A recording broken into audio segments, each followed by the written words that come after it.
Hey there, sports fans. Welcome to the 10 Yards Back YouTube channel with me, Jim, for my predictions for round 5 of the Betfred Superleague. How are we doing? I'm very well, thank you. If you like this kind of thing, if you like predictions, you like the Super League, you like people called Jim, do me a favour.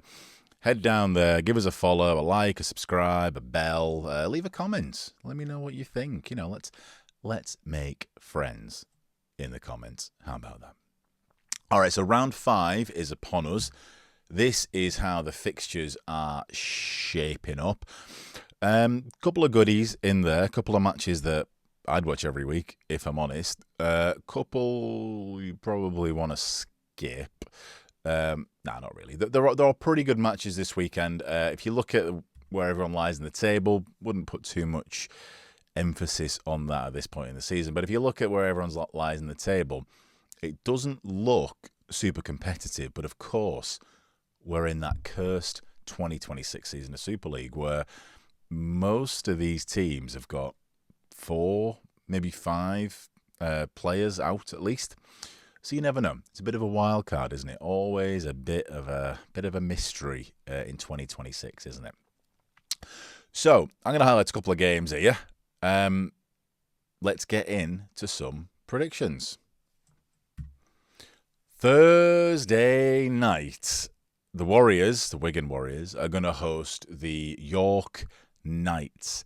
Josh Griffin's dancing York Knights. If you haven't seen him on the is it the One Show, the Challenge Cup draw over on Monday, please give it a watch.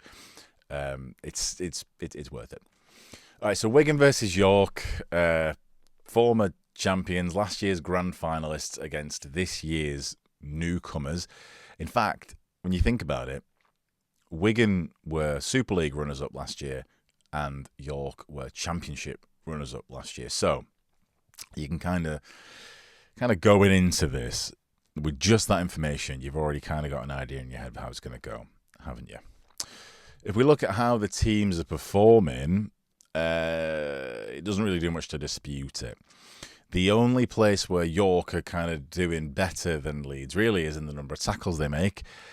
And really that just means that they have the ball less than Wigan in general in a match. Or they have to add more men in the tackle and are therefore less effective. So I think in general, you can look at those stats and think, it's going to be a rough night in the office for York, isn't it?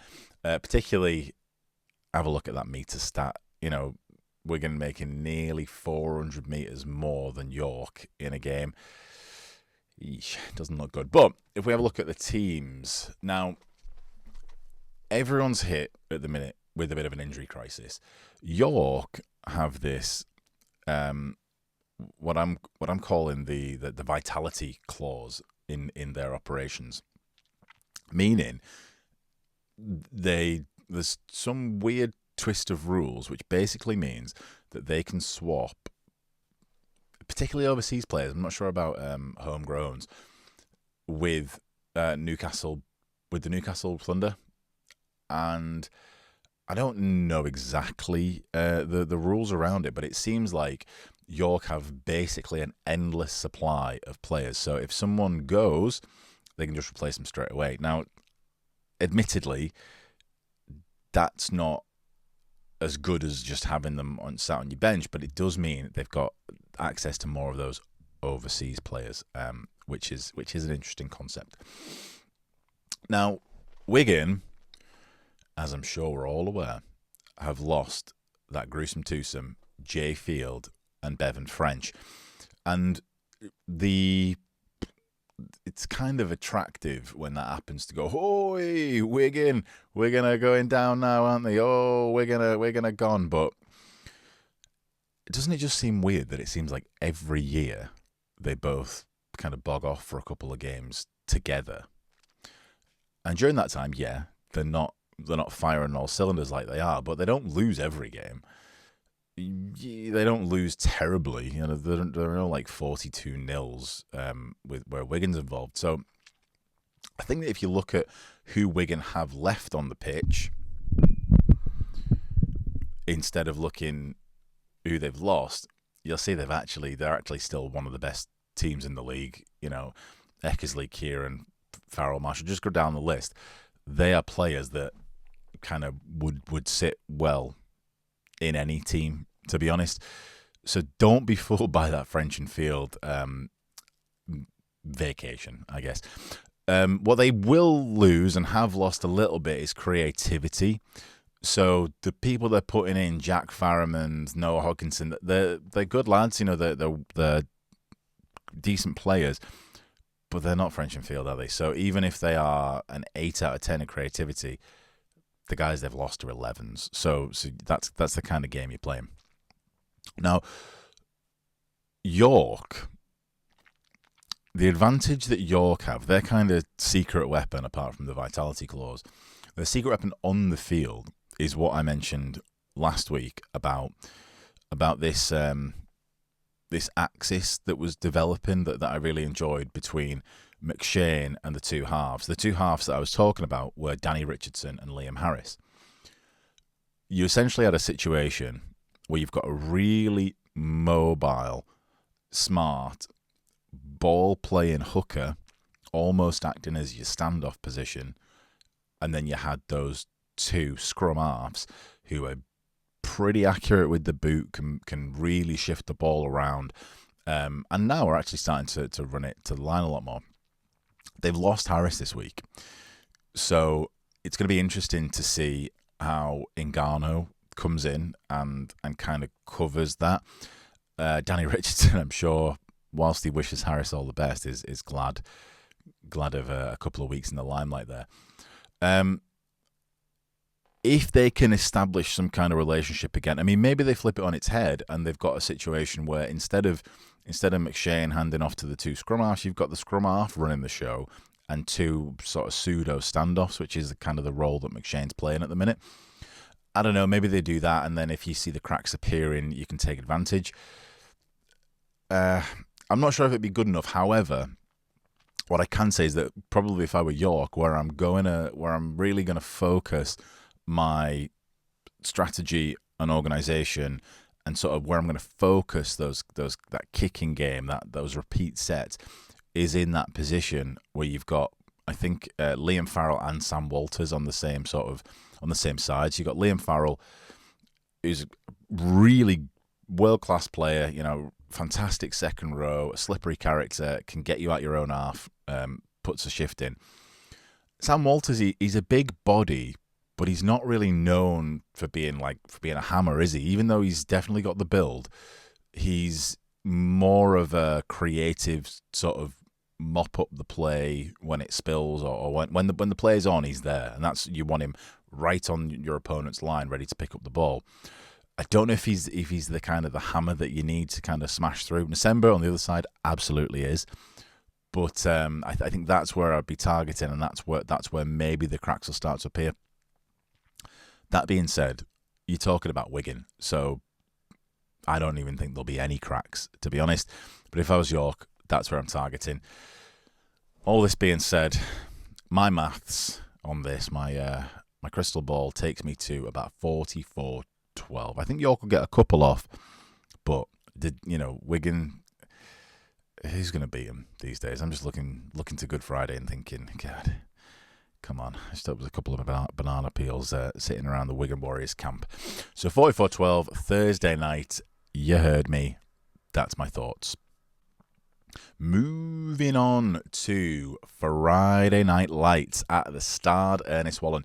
This is one of those Friday night double bills that we got here, where you've got the Toulouse game kicking up at 6 for some reason, and then all the other games starting at 8, which I must say I do prefer. I prefer a staggered start. It's a bit of a full night in it.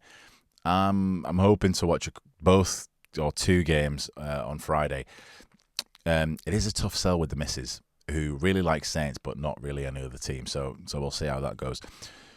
If you look at the general performance over the season, Toulouse really aren't doing so bad. I don't think anyone's going to argue that they've surprised everyone coming up. Saints, though, on the stats, are doing a little bit better than Toulouse are. About 100 more meters. They've got 20 odd carries, which is about 4 or 5 sets extra typically in a match. They've obviously won more games. The thing though that I think, when you take your eyes off the numbers and contextualize them, most of those stats for Saints, most of the positive things around Saints are due to that second to last bar on that graph, which is the runs from dummy half. Saints have got averaging twice as many runs from dummy half as Toulouse are. Okay, great. Toulouse are a team that kind of focus a little bit more on the agile rear of the field. That's no problem. The reason I'm bringing this up is that last week Saints lost 2 hookers in the same game. Darryl Clark, Jake Burns, both off this week with, I think, HIAs, nothing more serious, so they'll be back next week. But that puts Saints in a pretty tough position. If we look at the team that they're fielding, which isn't that one. If you look at, I've just pulled up the wrong graphic here. If you look at the team that they're fielding, there's quite a few players playing out of position on this. There's a few young kids like Leon Cohen on the bench. Obviously, this is who I think will take the field.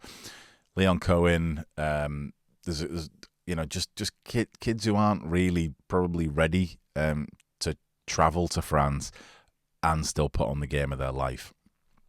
Toulouse, they've not got Ulberg, who I think has been really, really doing a number for them, really pulling it off out the back. But they have still got Ashol Bott. They have still got their halves who can really form that really organised attack.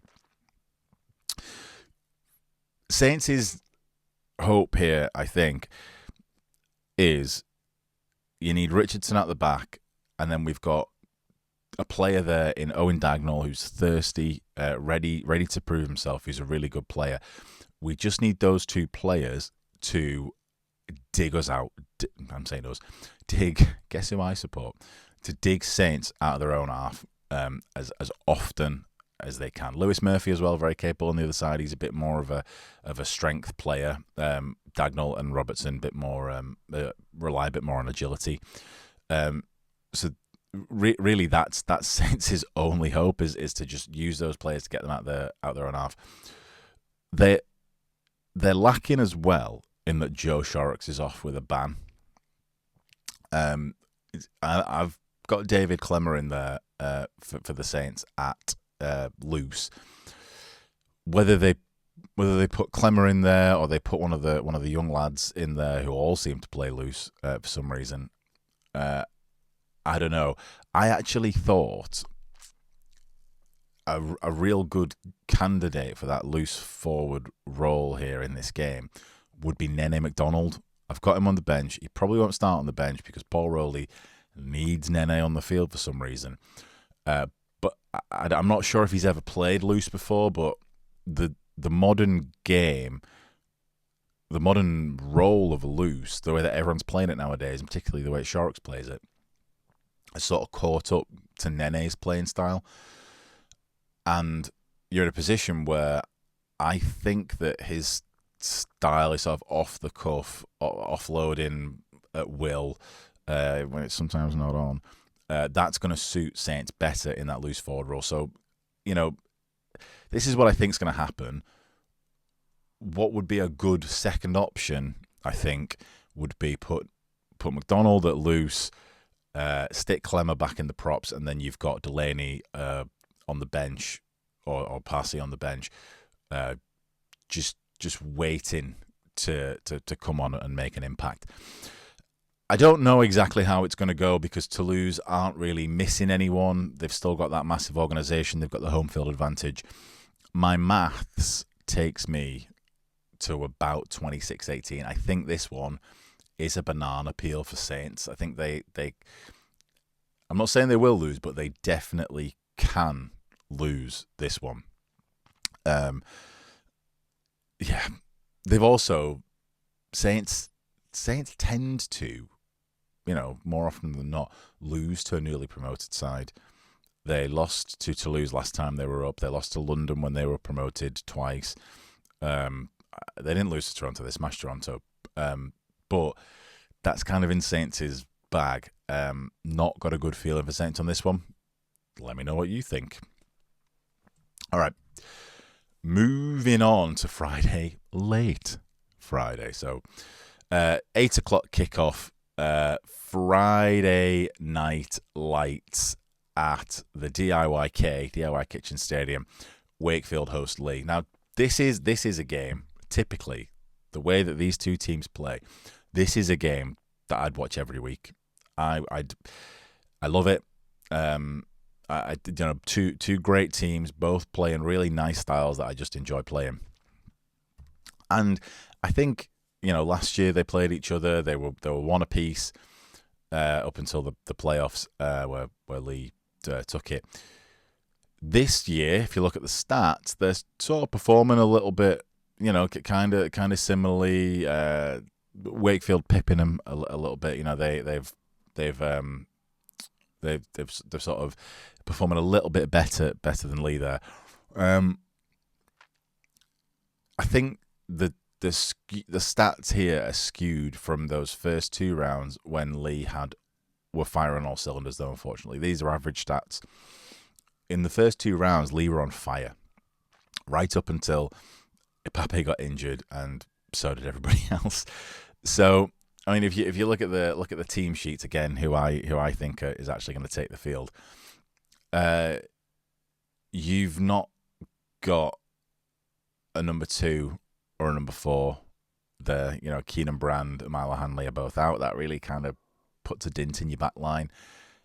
You've lost. I mean, Armstrong's gone, isn't he? He's gone for the season. So you've lost Armstrong. You've lost what's his name now? Bailey Hodgson. So you got Gareth O'Brien, safe pair of hands, of course, but not quite the strike player that Leigh were hoping to have in that position all league. The rest of the team's fine. I think, in all seriousness, what's going to happen here in this game is that Wakefield are going to come out. They're going to absolutely rub Leigh's face in the dirt, give him a bit of a black eye, and just knacker him out. They're going to be so fatigued from having to dig out their own half for the first 20 minutes of the game that Wakefield are just going to circulate that infinite bench of world-class props that they've got and just turn the screw on Leigh, I think. They've obviously got Tyson Smoothie back as well, so that massively opens up the centre of the field for Smoothie to put the ball basically wherever he wants. So I think, for me, if you look at how this is going to go, I've got 30 points to 16 Leigh. Wakefield do concede tries. All right, they will take a couple of knocks on the chin, but ultimately, I think Trinity are going to come out on top. Leigh have the number of players they've got out isn't that bad. It's where the players are missing. Similar to Saints and Hull FC, really. They've just lost those key players, and I think that's just going to damage Leigh on Friday night. All right. Let's look at the other games of the weekend. I'm not going to go into too much detail. I think the other real interesting game to watch will be the Catalans Hull KR game. This is in France. My prediction there is based on averages so far, and Hull KR obviously got fewer games to average out. I do think the way that Catalans played against Leigh just really it was a bit scrappy, but if you say that's kind of their starting point, I think that they can really do something here, and I like that because I like having a strong Catalans side in the competition. Warrington Castleford. Warrington are just too strong. It will be interesting though to see how they do without Kai Taylor-Ray, who is sort of, I think he's almost the smoke screen for Warrington at the minute. So taking him out of it, I think we're actually going to realise that the rest of the team are doing pretty well as well, because he's taking all the headlines at the minute, isn't he? Hull FC Leeds. Hull FC are getting some players back slowly but surely, but Leeds are going to be hurting after what happened at the weekend at Wakefield. They're not going to let up. They'll dust themselves off and they'll go again at Hull FC. And yeah, I just don't see it happening for Hull. All right, so that is my predictions for round 5. Let me know what you think, what your predictions are. Let me know if I'm completely out of order in any of these. Give me a like, subscribe, hit the bell so you get my my updates. And I'll see you after the weekend for the round review. Cheers, guys.